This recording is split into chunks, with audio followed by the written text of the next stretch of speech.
Stigma. A mark or disgrace associated with a particular circumstance, quality, or person. The stigma of having gone to prison will always be with me. Social stigma is disapproval of or discontent with a person based on socially characteristic grounds that are perceived and serve to distinguish them from other members of a society. Today I am here to discuss stigmas. Well, maybe not exactly discuss because I'm in a video, so I can't really respond if you yell at the screen. That's kind of besides the point. Currently, there are a lot of different stigmas or negative connotations that people associate with different things. The three stigmas I will be talking about will be surrounding the topics of body modifications and mental health. Let's start with body modifications, and one of the more common variants of body mods are tattoos. According to a 2016 Harris poll, about 29% of people in America have tattoos. That's about 3 in every 10 people. Also, 47% of millennials, nearly half, have a tattoo somewhere on their body. Now, what if I told you that getting a tattoo could hinder your chances at getting your dream job? According to a 2013 Salary.com survey, 76% of respondents felt that tattoos hurt an applicant's chance of being hired. 39% of respondents believe that having employees with tattoos reflects poorly upon the employer. And 42% of respondents feel that visible tattoos are always inappropriate at work. So maybe keep that in mind when deciding if you want to go and get that face tat or a tramp stamp. Now, I'm going to move on to a more touchy subject of mental illness. So I guess if you're sensitive to talk about depression, anxiety, and anything along those lines, this is your warning. Alright, we good? Okay, good. So according to a mental health UK organization, around 1 in 4 people will experience mental health problems in their lifetime. Around 1 in 10 children will experience mental health problems, and 450 million people worldwide will have some form of mental health problem/diagnosis. Also, according to cam.ca, men have higher rates of addiction than women, while women have higher rates of mood and anxiety disorders. Now that you know some of the statistics around mental health, let's look at some of the stigmas associated with mental health specifically.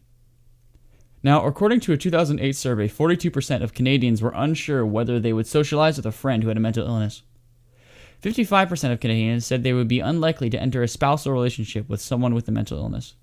64% of Ontario workers would be concerned about how work would be affected if a colleague had a mental illness. And probably worst of all, 40% of respondents to a 2016 survey agreed that they had experienced feelings of anxiety or depression, but had never sought medical help for it. Now, a lot of these statistics represent people with anything from minor anxiety/depression to a major mental illness such as schizophrenia. Now, here are some steps you can take if you are a person with a mental illness, such as myself, in order to cope with the stigma. Number 1, get treatment. You may be reluctant to admit you need treatment, but don't let the fear of being labeled with a mental illness prevent you from seeking help.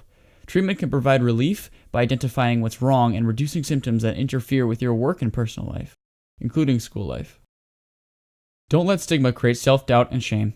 Stigma doesn't just come from others. You may mistakenly believe that your condition is a sign of personal weakness or that you should be able to control it without help.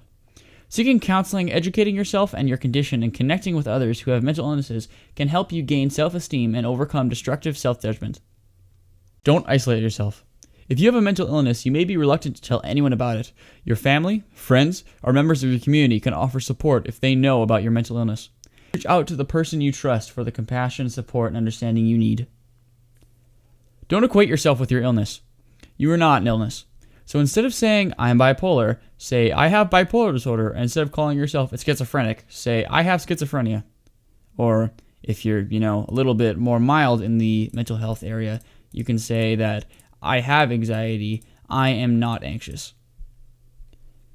Join a support group. Some local and national groups, such as the National Alliance on Mental Health Illness, or NAMI, offer local programs and internet resources that help reduce stigma by educating people who have mental illnesses, their family, and the general public. Some provincial and federal agencies and programs offer support for people with mental illnesses.